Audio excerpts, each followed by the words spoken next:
Sorry, 5th grade. My daughter decided to call right in the middle of the video. But the point I was making was that it would be the same. Whatever type of answer it is, that's how you're going to answer it on the quiz.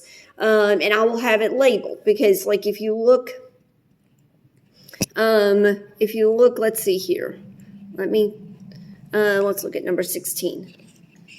If you go to number 16, it tells you short answer 1. So that means it's the short answer section of the test, number 1. So that's how you take a simple solutions quiz or this test using LMS.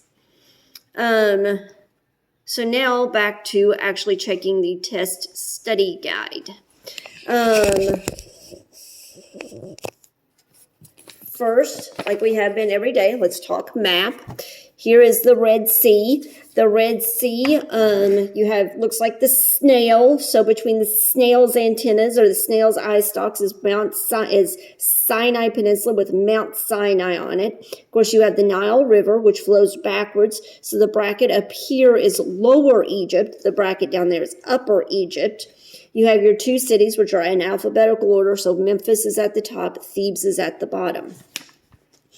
Then we had answered all of the C questions, so now we are on D3. Because the Nile is so important, Egypt is often called the gift of the Nile. D6, what famous monument has the head of a man and the body of a lion? That's the Great Sphinx. I can type. D7. What do we call the area near Thebes that the pharaohs used as a cemetery? That's Valley of the Kings. D8. What was the key to understanding the meaning of the hieroglyphics? That's the Rosetta Stone. What is one reason Egypt declined in power?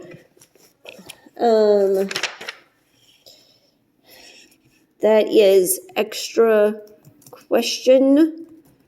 And the reason why Egypt declined in power is because they had no iron to make strong weapons. Essay 1. What two landforms gave special protection to Egypt, and how did they provide protection? You're going to take this and turn it into sentences, but the two things that protected it was the desert and the cataracts.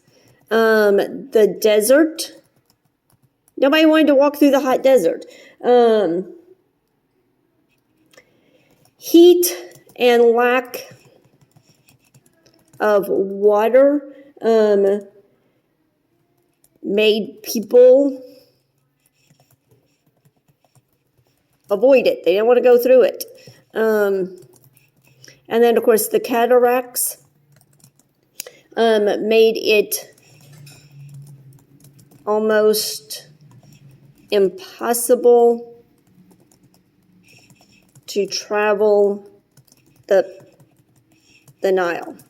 So you'll take that information and you'll put it in a complete sentence. Restating the question, so your sentence has got to start with something along the lines of ancient Egypt was protected by, or Egypt had desert and cataracts which kept people out, or ancient Egypt was not often attacked because of the desert and the cataracts, something like that. Then give me a good sentence saying something along the lines of the desert keeping people out because nobody wanted to deal with the heat and the lack of water, and that the cataracts kept it out because they made it difficult to travel, something along those lines. Then essay 2 has to do with the 3 Egyptian seasons. So you would tell me, once again, restating the question using good sentences, you're going to tell me that it's the flooding season, which is when the Nile flooded and people worked on building things. Then you have the people of Egypt worked on their buildings while they waited for the water to go down. They often built ditches to trap some of the flood waters for irrigation. Planting season, which is kind of obvious when people planted stuff. And then you're harvesting, and they would have planted it in the fertile waters left by the flood. And then you have your harvesting season, which is when people harvested stuff. Crops were gathered. Once again, remember, to get full credit for the essays, you've got to put it in sentences. So you can't just write down notes like I have there. You've got to take those notes, memorize them, and then on the test actually put them in sentences. Capital letter at the beginning, period at the end, complete thoughts. You cannot do either one of those in one sentence. So we're talking 2, 3, maybe 4 good sentences, complete thoughts, capitalization at the beginning, punctuation at the end, telling me what you're talking about.